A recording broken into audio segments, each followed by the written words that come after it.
Welcome to the new chapter of EC Learning, powered by Elegant Central.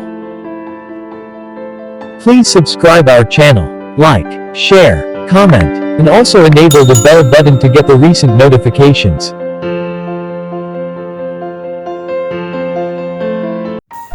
ആറാം ക്ലാസ്സിലെ basic സയൻസിലെ ഒന്നാമത്തെ പാഠമായ caskets of life അഥവാ ജീവന്റെ ചെപ്പുകൾ ആണ് ഇന്നിവിടെ എടുക്കുന്നത്. കുട്ടികൾക്ക് പഠിക്കാൻ പറ്റുന്ന പോലെ ചോദ്യങ്ങളും ഉത്തരങ്ങളുമായാണ് നമ്മൾ ഇവിടെ തയ്യാറാക്കിയിരിക്കുന്നത്. അപ്പോൾ എല്ലാവരും നല്ലോണം ശ്രദ്ധിച്ചിരിക്കുക. ഈ പാഠഭാഗത്തിൽ വരുന്ന പ്രധാനപ്പെട്ട മെയിൻ പോയിന്റ്സ് ആണ് ജസ്റ്റ് ഒന്ന് പറയാം.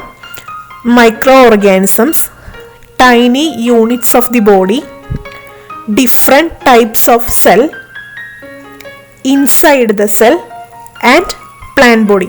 ഇതുപോലെ 5 ടോപ്പിക്കിനെ കുറിച്ചാണ് നമ്മൾ ഈ പാഠഭാഗത്തിന് പഠിക്കാൻ പോകുന്നത്.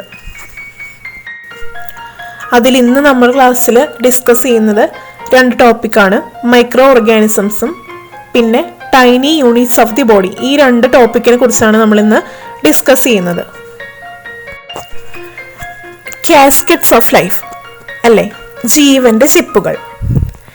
എന്താണ് ജീവന്റെ ചിപ്പുകൾ എന്ന് പറഞ്ഞു കഴിഞ്ഞാൽ, നമ്മുടെ ശരീരം ഓരോ അവയവങ്ങളും നിർമ്മിക്കപ്പെട്ടുള്ളത് ഓരോ കോശങ്ങളെ കൊണ്ടാണ്.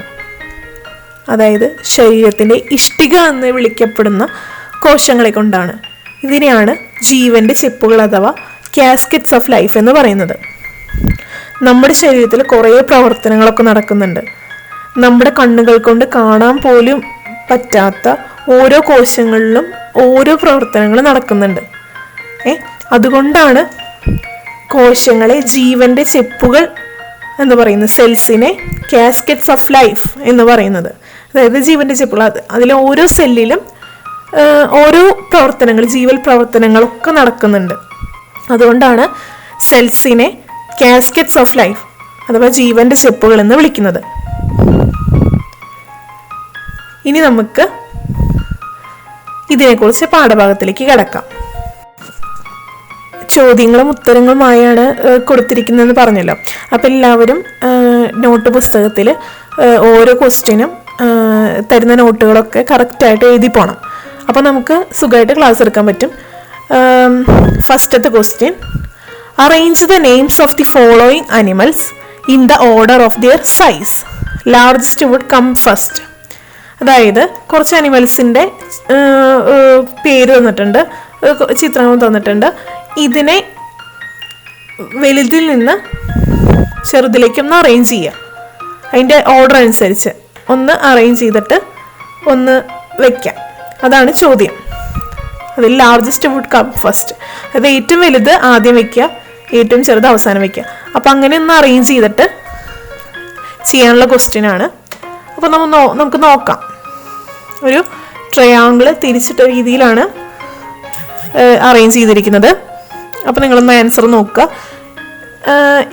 ഏതാണ് ഫസ്റ്റത്തെ ഏറ്റവും ബിഗ് ആനിമൽ? ഇതിൽ എലിഫൻറ്റ്, പിന്നെ വരുന്നത് ക്യാമല്, ദെൻ ഹോഴ്സ്, ദെൻ ഗോട്ട്, പിന്നെ ആൻറ്റ്. ഏറ്റവും സ്മോൾ ആൻറ്റ് ആണ് അല്ലേ. ഇനി ഫസ്റ്റത്തെ ടോപ്പിക്കായിട്ട് എഴുതാം, വലുതായിട്ട് നോട്ട് പുസ്തകത്തിൽ എഴുതുക. മൈക്രോ ഓർഗാനിസംസ് എഴുതാം. നമ്മൾ കണ്ടു എലിഫൻറ്റ്, ക്യാമല്, ഹോഴ്സ്, ഗോട്ട്, ആൻറ്റ്. ഏറ്റവും ചെറുത് ഇതിലേതാ? ആൻറ്റ്. ഈ ഉറുമ്പിനേക്കാളും ചെറുതായിട്ടുള്ള, അതിലും ചെറുതായ ഓർഗാനിസംസ് ഉണ്ടോ? നിങ്ങൾ ചിന്തിച്ചിട്ടുണ്ടോ? ഒന്ന് ചിന്തിച്ചു നോക്കിയേ. Are there organisms smaller than and? ഈ ഉറുമ്പിനെക്കാട്ടിലും ചെറിയ ഓർഗാനിസംസ് അല്ലെങ്കിൽ സ്മോളർ ദാൻ ആൻറ്റിനേക്കാളും ചെറിയ ഓർഗാനിസംസ് ഉണ്ടോ? ഭൂമിയിലുണ്ടോ? Yes, most of the animals that we come across are smaller than ant. In addition to this, there are number of invisible organisms in the soil, water and in the air. These organisms are known as micro organisms. അപ്പോൾ ഇതിനെന്താ പറയണത്? ഈ ഉറുമ്പിനെക്കാട്ടിലും ചെറിയ എന്താ പറയുക organisms ഉണ്ട്. എന്തിൽ? വാട്ടറിലും സോയിലിലും എയറിലൊക്കെ ഉണ്ട്. പക്ഷെ അതിനൊന്നും നമുക്ക് കാണാൻ സാധിക്കില്ല. നമ്പർ ഓഫ് കുറേ അധികമുണ്ട്. പക്ഷെ ആ ഓർഗാനിസംസിനെ നമുക്ക് കാണാൻ പറ്റില്ല. ഇത്തരത്തിൽ ഇൻവിസിബിൾ ആയിട്ടുള്ള ഓർഗാനിസംസിനെ പറയുന്ന പേരാണ് എന്ത്? Micro organisms. ആ മൈക്രോ ഓർഗാനിസംസിൻ്റെ അടിയിൽ വരയ്ക്കുക, അത് ഇമ്പോർട്ടൻ്റ് ആണ്. മൈക്രോ ഓർഗാനിസംസ് നമ്മൾ പറഞ്ഞു ഈ ഓർഗാനിസംസിനെ നമുക്ക് കാണാൻ സാധിക്കില്ലെന്ന് പറഞ്ഞു. നമ്മുടെ കണ്ണുകൾ കൊണ്ട് കാണാൻ സാധിക്കാത്ത ഈ ഓർഗാനിസംസിനെ നമുക്ക് എങ്ങനെയാണ് ഒബ്സർവ് ചെയ്യാൻ സാധിക്കുക? How can we observe organisms that cannot be seen by the naked eye? അതായത് എങ്ങനെയാണ് നമുക്ക് നമ്മുടെ നഗ്ന നേത്രങ്ങൾ കൊണ്ട് കാണാൻ സാധിക്കാത്ത ഈ ഓർഗാനിസംസിനെ എങ്ങനെ നമുക്ക് ഒബ്സർവ് ചെയ്യാം? എങ്ങനെ ചെയ്യാം? Such organisms can be observed using microscope. കണ്ടില്ലേ, പിക്ചർ കണ്ടില്ലേ? മൈക്രോസ്കോപ്പിലൂടെയാണ് നമുക്ക് ഇത്തരത്തിലുള്ള മൈക്രോ ഓർഗാനിസംസിനെ കാണുവാൻ സാധിക്കുള്ളൂ. അല്ലാണ്ട് നമ്മുടെ കണ്ണുകൾ കൊണ്ട് നമുക്ക് കാണുവാൻ സാധിക്കില്ല. നമ്മൾ മൈക്രോസ്കോപ്പിലൂടെ നോക്കിക്കഴിഞ്ഞാൽ നമുക്ക് ഇത്തരത്തിലുള്ള ഓർഗാനിസംസിനെ ഒബ്സർവ് ചെയ്യാൻ സാധിക്കും. അപ്പം മൈക്രോ ഓർഗാനിസംസിനെ ഒബ്സർവ് ചെയ്യാൻ സഹായിക്കുന്ന ഉപകരണമാണ് മൈക്രോസ്കോപ്പ്. ഇനി നമുക്ക് ഈ മൈക്രോ ഓർഗാനിസംസിനെ ഒന്ന് ഒബ്സർവ് ചെയ്താലോ? എങ്ങനെയാണ് നമുക്ക് ഈ മൈക്രോ ഓർഗാനിസംസിനെ ഒന്ന് ഒബ്സർവ് ചെയ്യാൻ സാധിക്കുക? നമുക്കൊരു എക്സ്പെരിമെൻറ്റിലേക്ക് കിടക്കാം. എല്ലാവരും നോട്ട് പുസ്തകത്തിൽ എഴുതാം. Experiment 1.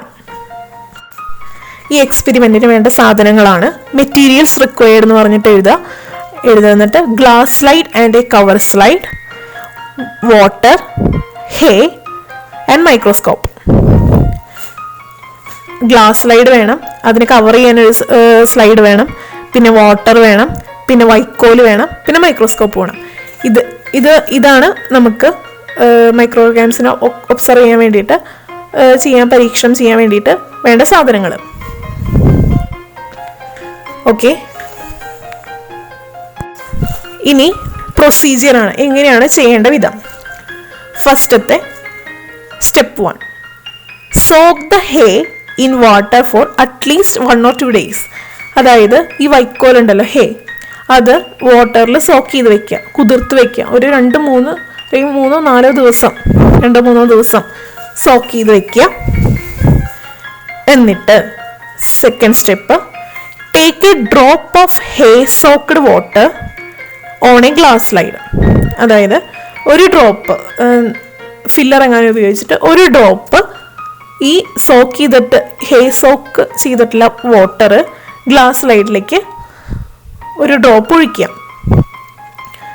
Place the cover glass properly.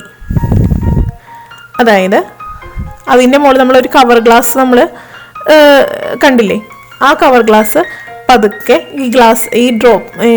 ഈ നമ്മൾ വാട്ടർ ഡ്രോപ്പ് ചെയ്തില്ലേ അതിൻ്റെ മുകളിലേക്ക്, ആ ഗ്ലാസ് സ്ലൈഡിൻ്റെ മുകളിലേക്ക് പ്ലേസ് ചെയ്യുക, ശരിക്കും വെക്കുക. എന്നിട്ട് next step, observe it through the microscope.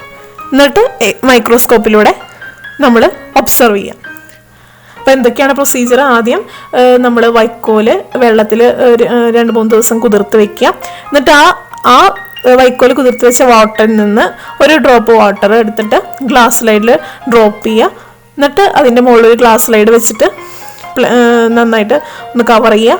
Then മൈക്രോസ്കോപ്പിലൂടെ ആ ഗ്ലാസ് സ്ലൈഡ് നിരീക്ഷിക്കുക, ഒബ്സർവ് ചെയ്യുക. അപ്പോൾ അതിലെന്താണ് നമുക്ക് ഇൻഫറൻസ്, എന്താണ് കാണുന്നത്? നമുക്കതിൽ കുറേയധികം മൈക്രോ ഓർഗാനിസംസിനെ കാണാൻ സാധിക്കും. കുറേയധികം മൈക്രോ ഓർഗാനിസം നമുക്ക് ഒബ്സർവ് ചെയ്യാൻ സാധിക്കും. There are many organisms on the earth that cannot be seen in the naked eye. These organisms are known as microorganisms. അപ്പം നമുക്ക് ഇത്തരത്തിലുള്ള ഓർഗാനിസംസ് ആണ് അമീബ, യുക്ലീന, പാരമീസിയം എന്നിവ. അപ്പോൾ അപ്പം ഇൻഫറൻസ് എന്താണ്? നമ്മളെന്താ ഒബ്സർവ് ചെയ്ത് കുറേ മൈക്രോ ഓർഗാനിസംസിനെ ഒബ്സർവ് ചെയ്തു. അപ്പം അതിൻ്റെ ഇൻഫറൻസ് എന്ന് പറഞ്ഞ് എഴുതുക. There are many organisms on the earth that cannot be seen by the naked eye. These organisms are known as microorganisms. അതായത് നമ്മുടെ ഭൂമിയിൽ കുറേയധികം ഓർഗാനിസംസ് ഉണ്ട്, നമുക്ക് കാണാൻ സാധിക്കാത്ത, നമ്മുടെ കണ്ണുകൾ കൊണ്ട്, നമ്മുടെ നഗ്നനേത്രങ്ങളെ കൊണ്ട് കാണുവാൻ സാധിക്കാത്ത കുറേയധികം ഓർഗാനിസംസ് നമ്മുടെ ഭൂമിയിലുണ്ട്. ഇത്തരത്തിൽ ഉള്ള ഓർഗാനിസംസിനെ പറയുന്ന പേരാണ് മൈക്രോ ഓർഗാനിസംസ്. എക്സാമ്പിളുകളാണ് അമീബ, യുക്ലീന, പാരമീസിയം എന്നിവ. എല്ലാവരും അപ്പം ഈ അമീബയുടെയും യുക്ലീന അതുപോലെ പാരമീസിയത്തിൻ്റെ ഒക്കെ ചിത്രം നോട്ട് പുസ്തകത്തിൽ വരച്ചെടുക്കുന്നത് വളരെ നല്ലതായിരിക്കും. അപ്പോൾ നമുക്കത് പെട്ടെന്ന് മനസ്സിലാവാനും നമുക്ക് പരീക്ഷകളും എക്സാമുകളൊക്കെ വരുമ്പോൾ അതൊക്കെ നോട്ട് ചെയ്ത് വയ്ക്കാനും വളരെ ഉപകാരപ്പെടും. അപ്പം എല്ലാവരും നോട്ട് ചെയ്യാം കേട്ടോ. അടുത്ത ടോപ്പിക്കാണ് tiny units of the body. Tiny units of the, tiny എന്ന് പറഞ്ഞാൽ എന്താ? വളരെ ചെറുത്, സ്മോൾ. സ്മോൾ എന്ന് പറഞ്ഞാൽ ചെറുതെന്നേ പറയാൻ പറ്റുള്ളൂ. ടൈനി എന്ന് പറഞ്ഞാൽ അതിലും ചെറുത്. അപ്പം tiny units of the body. ഇനി നമുക്ക് നമ്മുടെ ബോഡിയിലുള്ള അല്ലെങ്കിൽ ടൈനി യൂണിറ്റ്സ് ഓഫ് ദി എന്തൊക്കെയാണ് എന്നാണ് നമ്മൾ പഠിക്കാൻ പോകുന്നത്. ഓക്കെ, അപ്പോൾ എല്ലാവരും ഹെഡിങ് എഴുതുക. Tiny units of the body എന്ന് മെയിൻ ഹെഡിങ് എഴുതുക. അതിൽ വരുന്ന ഒന്നാമത്തെ ക്വസ്റ്റ്യൻ ആണ്, വാട്ട് ആർ സെൽസ്? എന്താണ് സെൽ എന്ന് പറഞ്ഞു കഴിഞ്ഞാൽ? എല്ലാവരും എഴുതിക്കോളൂ answer. Cells are basic structural unit of a living body.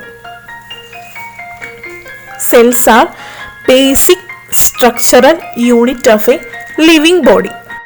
അതായത് ജീവനുള്ള ശരീരം നിർമ്മിക്കപ്പെട്ട ചെറുഘടകങ്ങളാണ് കോശങ്ങൾ. അതായത് നമ്മുടെ ലിവിങ് ബോഡി നിർമ്മിക്കപ്പെട്ടിരിക്കുന്നത് കുറേ ചെറിയ സെൽസ്, ചെറിയ ഘടകങ്ങളെ കൊണ്ടാണ്. ഈ ചെറിയ ഘടകങ്ങളെ പറയുന്ന പേരാണ് കോശങ്ങൾ അഥവാ സെൽസ്. എന്താണ് cells? Cells are basic structural units of a living body. ഇനി രണ്ടാമത്തെ ക്വസ്റ്റ്യൻ എഴുതിക്കോളൂ. What are unicellular organisms? എന്താണ് യൂണിസെല്ലുലാർ ഓർഗാനിസംസ് എന്ന് പറഞ്ഞാൽ? യൂണിസെല്ലുലാർ ഓർഗാനിസംസ് അതായത് ഏകകോശ ജീവികൾ.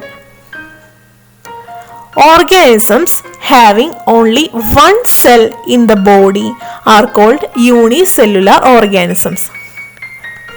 അതായത് ഒരു കോശം മാത്രമുള്ള ജീവികളെയാണ് യൂണിസെല്ലുലാർ ഓർഗാനിസംസ് അഥവാ ഏകകോശ ജീവികൾ എന്ന് പറയുന്നത്.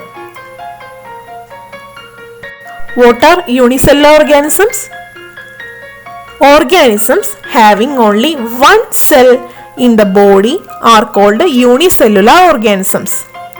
അതായത് ഒരു കോശം മാത്രമുള്ള ജീവികളെ പറയുന്ന പേരാണ് ഏകകോശ ജീവികൾ അഥവാ യൂണിസെല്ലുലാർ ഓർഗാനിസംസ് എന്ന് പറയുന്നത്. നമുക്ക് ഉദാഹരണങ്ങൾ നോക്കാം. എന്തൊക്കെയാണ് നമ്മൾ പഠിച്ചിരുന്നു തൊട്ട് മുന്നേ നമ്മളൊരു എക്സ്പെരിമെന്റ് ചെയ്തില്ലേ, അതിൽ നമ്മൾ പഠിച്ചതൊക്കെ അമീബ, യുക്ലീന, പാരമീസിയം. അവർക്ക് ഒരു കോശം മാത്രമേ ഉള്ളൂ, അതുകൊണ്ടാണ് നമുക്ക് അവയെ നേക്കഡ് ആയിക്കൊണ്ട് കാണാൻ സാധിക്കാത്തത്. അതിന് എക്സാമ്പിളാണ് യൂണിസെല്ലുലാർ ഓർഗാനിസംസിന് എക്സാമ്പിളാണ് അമീബ, യുക്ലീന, പാരമീസിയം. ഓക്കെ, അപ്പം എന്താണ് യൂണിസെല്ലുലാർ ഓർഗാനിസംസ് ഒന്നുകൂടി പറയാം.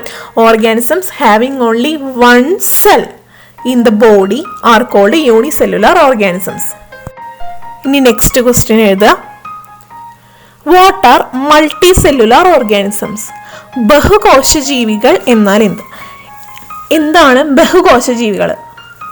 Organisms that have more than one cell in the body are called multi cellular organisms. ഒന്നുകൂടിയും പറയാം. Organisms that have more than one cell in the body are called multicellular organisms. അതായത് ശരീരത്തിൽ ഒന്നിലധികം കോശങ്ങളുള്ള ജീവികളാണ് ബഹുകോശ ജീവികൾ അഥവാ multi cellular organisms എന്ന് പറയുന്നത്.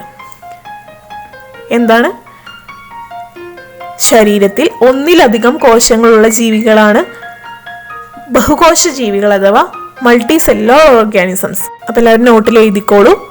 What are multi cellular organisms? Answer: organisms that have more than one cell. അത് വേണമെങ്കിൽ ഒന്ന് അടിയിൽ വരച്ചോളൂ. more than one cell in the body are called multicellular organisms. അപ്പോൾ ഒരു കോശം മാത്രമുള്ള ജീവികളെ പറയുന്ന പേരാണ് യൂണിസെല്ലുലാർ. യുണീക്ക്, വൺ എന്നാണല്ലോ നമ്മൾ പഠിക്കുന്നത്. അപ്പോൾ യൂണിസെല്ലുലാർ ഓർഗാനിസം എന്ന് പറഞ്ഞാൽ ഒരു കോശം മാത്രമുള്ള ജീവികളെ പറയുന്ന പേരാണ് only one cell in the body. ഇതാണെങ്കിൽ more than one cell in the body. Multi cellular എന്ന് പറഞ്ഞു കഴിഞ്ഞാൽ more than one cell in the body, അതായത്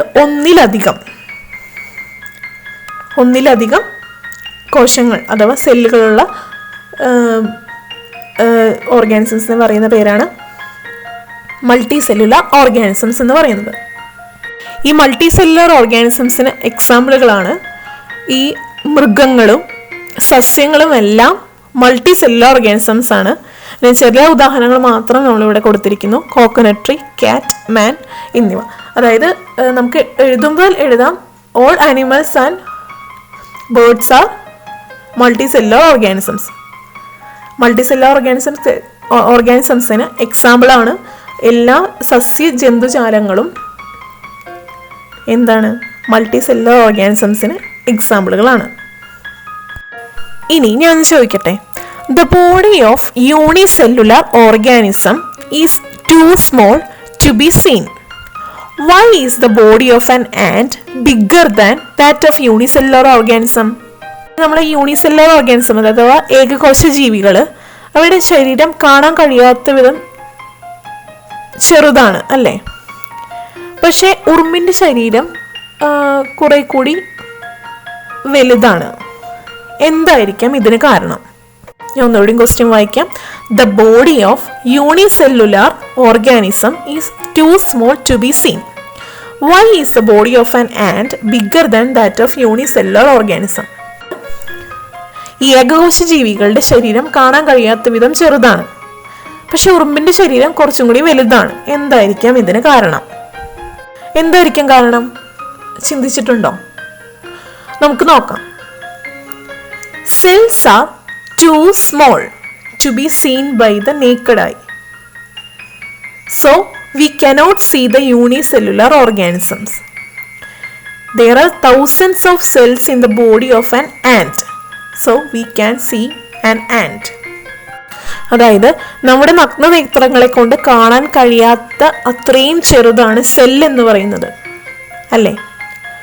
സോ അതുകൊണ്ട് നമുക്ക് ഒരു സെല്ലുള്ള അല്ലെങ്കിൽ ഒരു കോശമുള്ള ജീവികളെ നമ്മുടെ നെക്കഡ് ഐ കൊണ്ട് കാണാൻ വളരെ പ്രയാസമാണ്. യൂണിസെല്ലുലാർ ഓർഗാനിസംസിന് ഒരു സെല്ലുള്ളൂ. സെല്ലെന്ന് പറഞ്ഞു കഴിഞ്ഞാൽ വളരെ സ്മോളാണ്. അപ്പോൾ അത് നമുക്ക് നമ്മുടെ കണ്ണുകൾ കൊണ്ട് നമ്മുടെ നഗ്നനേത്രങ്ങളെ കൊണ്ട് കാണാൻ സാധിക്കില്ല. സോ നമുക്ക് യൂണിസെല്ലുലാർ ഓർഗാനിസംസിനെ കാണുവാൻ സാധിക്കില്ല. ഈ ആൻറ്റിൻ്റെ ശരീരത്തിൽ എന്താണ്?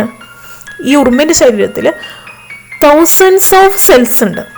There are thousands of cells in the body of an ant. So we can see an ant. അതായത് നമുക്ക് ഈ ആൻറ്റിൻ്റെ ശരീരത്തിൽ വളരെ കുറേ അധികം സെൽസിനെ കാണുവാൻ സാധിക്കും. അതായത് നമ്മുടെ നേക്കഡായി കൊണ്ട് കാണുവാൻ സാധിക്കില്ല കേട്ടോ.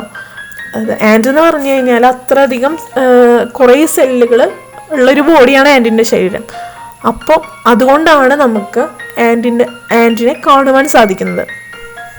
അപ്പോൾ എല്ലാവരും എഴുതിക്കോളൂ. Cells are too small to be seen by the naked eye. So we cannot see the unicellular organisms. There are thousands of cells in the body of an ant. So we can see an ant. അടുത്തത് നമുക്കൊരു experiment ചെയ്ത് നോക്കാം. Okay, എന്താണെന്ന് വെച്ച് കഴിഞ്ഞാൽ to find out whether the cells grow when the child grows. നമുക്ക് എന്താ ഇതിൽ കണ്ടെത്താനുള്ളത്? എക്സ്പെരിമെന്റിൽ കണ്ടെത്താനുള്ള കാര്യമാണ്. ഒരു കുട്ടി വലുതാവും തോറും സെല്ലും വലുതാകുമോ? അതാണ് നമുക്ക് ഫൈൻഡ് ഔട്ട് ചെയ്യാനുള്ളത്. ഇപ്പോൾ ചിത്രത്തിൽ കണ്ടില്ലേ, ഒരു കുഞ്ഞു കുട്ടി വലുതായിട്ട് ഒരു ബിഗ് ലേഡി ആയിട്ട് നിൽക്കുന്നുണ്ട്. അപ്പോൾ ഈ കുഞ്ഞു കുട്ടി വലുതാവും തോറും അതിൻ്റെ സെല്ലും വലുതാവുന്നുണ്ടോ എന്നാണ് നമുക്ക് കണ്ടെത്താനുള്ളത്. അത് എയിമാണ് നമ്മുടെ. അപ്പോൾ എല്ലാവരും നോട്ട് പുസ്തകത്തിൽ എഴുതുക. എക്സ്പെരിമെൻറ്റ് 2 എയിം എന്ന് എഴുതുക. To find out whether the cells grow when the child grows. ഈ എക്സ്പെരിമെൻറ്റിന് വേണ്ട സാധനങ്ങളാണ് മെറ്റീരിയൽസ് റിക്വയർഡ് എന്ന് പറഞ്ഞത്. Glass slide and a cover slide, pure water, പിന്നെ മെത്തിലീൻ ബ്ലൂ സ്റ്റെയിൻ, പിന്നെ 2 ടൂത്ത് ബ്രഷ്, ദെൻ മൈക്രോസ്കോപ്പ്. ഇതുപോലുള്ള 5 കാര്യങ്ങളാണ് വേണ്ടത്. നമുക്ക് പ്രൊസീജിയർ നോക്കാം. എങ്ങനെയാണ് നമുക്ക് ചെയ്യുന്നത്, ഈ എക്സ്പെരിമെൻറ്റ് ചെയ്യണമെന്ന് നോക്കാം. First step, clean the mouth of the child and adult using pure water. അതായത് നല്ല വെള്ളം ഉപയോഗിച്ച് അഡൾട്ടിൻ്റെയും ചൈൽഡിൻ്റെയും ഒരു പ്രായം എത്തിയ ഒരാളുടെയും അല്ലെങ്കിൽ ഒരു ചൈൽഡിൻ്റെയും ചെറിയ കുട്ടിയുടെയും വായ നല്ലോണം ക്ലീൻ ചെയ്യാം. നല്ല വെള്ളം ഉപയോഗിച്ച് ക്ലീൻ ചെയ്യാം. Then scratch the inner side of the cheek of the child and adult using separate brush. അതായത് ചീക്ക് എന്ന് പറഞ്ഞാൽ കവിളിൻ്റെ ഉള്ളിൽ അകത്ത് inner side of the cheek scratch ചെയ്യാം. ഒന്നിങ്ങനെ ഉരയ്ക്കുക. എന്തുകൊണ്ട്? അവർ രണ്ടുപേർക്കും 2 ബ്രഷ് നമ്മൾ മെറ്റീരിയൽസ് പറഞ്ഞല്ലോ, അതിൽ 2 ബ്രഷ് ഉപയോഗിച്ചിട്ട് ചൈൽഡിൻ്റെയും ഒരു ബ്രഷ് ഉപയോഗിച്ചിട്ട് സ്ക്രാച്ച് ചെയ്യുക. അതുപോലെ തന്നെ അഡൾട്ടിൻ്റെയും ഒരു ബ്രഷ് ഉപയോഗിച്ചിട്ട് സ്ക്രാച്ച് ചെയ്യുക. ഇന്നർ സൈഡ് ഓഫ് ദി ഉള്ളിൽ കവിളിൻ്റെ ഉൾഭാഗം സ്ക്രാച്ച് ചെയ്യുക. ദെൻ ഈ particles, third step, transfer the particles from the brush to the drop of water taken separately on the slide. നമ്മൾ ബ്രഷിൽ സ്ക്രാച്ച് ചെയ്ത് നമ്മൾ ചീക്കിന്ന് സ്ക്രാച്ച് ചെയ്തിട്ട് കുറച്ച് പാർട്ടിക്കിൾസ് കിട്ടിയിട്ടുണ്ടാവുമല്ലോ, ആ പാർട്ടിക്കിൾസ് ഗ്ലാസ് സ്ലൈഡിൽ ഒരു ഡ്രോപ്പ് വെള്ളം എടുത്തിട്ട് വെച്ചിട്ടുണ്ടാവും. അതിലേക്ക് ട്രാൻസ്ഫർ ചെയ്യാം ഈ ടൂത്ത് ബ്രഷിലുള്ള പാർട്ടിക്കിൾസ്. അതാണ് third step, transfer the particles from the brush to the drop of water taken separately on the slide. Fourth step, spread it properly. നന്നായിട്ടൊന്ന് പ്രോപ്പറായിട്ടൊന്ന് സ്പ്രെഡ് ചെയ്യുക. Then add a droplet of stain. ഒരു drop, just ഒരു droplet of stain. നമ്മൾ methylene blue stain അവിടെ എടുത്ത് വെച്ചിട്ടുണ്ടല്ലോ, ആ സ്റ്റെയിൻ ഒരു ഡ്രോപ്പ് ഈ സ്ലൈഡിലേക്ക് ആഡ് ചെയ്യാം. Cover properly with the glass cover. അതായത് ഇതിൻ്റെ മുകളിൽ നമ്മൾ സ്റ്റെയിനൊക്കെ വെച്ചിട്ട് ആക്കിയത് അതിൻ്റെ മുകളിലേക്ക് ഒരു ഗ്ലാസ് കവർ വെച്ചിട്ട് കവർ ചെയ്യുക. Then observe the slide through microscope. ഈ സ്ലൈഡ് മൈക്രോസ്കോപ്പിലൂടെ നിരീക്ഷിക്കുക. ഇതാണ് 6 സ്റ്റെപ്പ് വരുന്നത്. അപ്പോൾ ഒന്നും കൂടി പ്രൊസീജിയർ ഞാൻ വായിക്കാം. Clean the mouth of the child and adult using pure water. Second step, scratch the inner side of the cheek of the child and adult using separate brush. Then third step, transfer the particles from the brush to the drop of water taken separately on the slide. Fourth step, spread it properly and add a drop of stain. Fifth step, cover properly with a glass cover. Then sixth step, observe the slide through the microscope. എല്ലാവരും ഇങ്ങനെ number vice ആയിട്ട് step എഴുതി പോയി കഴിഞ്ഞാൽ നമുക്ക് പഠിക്കാൻ എളുപ്പമാണ് കേട്ടോ. അപ്പോൾ എല്ലാവരും അങ്ങനെ ചെയ്തോളൂ. അടുത്ത നെക്സ്റ്റ് എഴുതുക, ഒബ്സർവേഷൻ എഴുതുക. ഈ എക്സ്പെരിമെൻറ്റിൽ നമ്മൾ ഈ പ്രൊസീജിയർ ചെയ്തതിൽ നമുക്ക് എന്തെങ്കിലും ഒബ്സർവ് ചെയ്യാൻ സാധിക്കുമല്ലോ. അപ്പോൾ ഒബ്സർവേഷൻ എന്ന് പറഞ്ഞു കഴിഞ്ഞാൽ എന്താണ് നമ്മൾ ഒബ്സർവ് ചെയ്യുന്നത്? On close examination you will find that the cells of the adult and that of the child do not differ in their size. അപ്പോൾ നമുക്ക് എന്ത് മനസ്സിലായി? അഡൾട്ടിൻ്റെയും ചൈൽഡിൻ്റെയും സെൽസ് എന്താണ്? സൈസിൽ വ്യത്യാസമില്ല. അപ്പോൾ നമുക്ക് രണ്ടുപേരുടെയും ചീക്കിൽ നിന്ന്, അതായത് കവിളിൽ നിന്ന് ഉള്ളിലത്തെ ഇന്നർ സൈഡ് ഓഫ് ദി ചീക്കിൽ നിന്ന് നമ്മൾ പാർട്ടിക്കിൾസ് എടുത്തിട്ട് അതാണ് നമ്മൾ ഗ്ലാസ് സ്ലൈഡിൽ വെച്ചിട്ട് നോക്കുന്നത്. അപ്പോൾ രണ്ടുപേരുടെയും സെൽസ് എന്താണ്? സെയിം സൈസാണ്. അപ്പോൾ സെൽസിന് സൈസിന് വ്യത്യാസമില്ല എന്ന് മനസ്സിലായി. ഓക്കെ, അതായത് എന്താ പറയണേ? ഒരു ചൈൽഡ് ഗ്രോ ചെയ്യുന്തോറും സെൽസിൻ്റെ സൈസിന് വ്യത്യാസം വരില്ല. ഒബ്സർവേഷൻ എന്താണെന്ന് കണ്ടു. ഒന്നുകൂടി ഞാൻ വായിക്കാം. On close examination you will find that the cells of the adult and that of the child do not differ in their size. അടുത്തത് എഴുതുക ഇൻഫെറൻസ്. എന്താണ് നമ്മൾ inference? Okay, the cells do not grow in accordance with the growth of the body. The difference in the number of cells is the reason for the change in size. അതായത്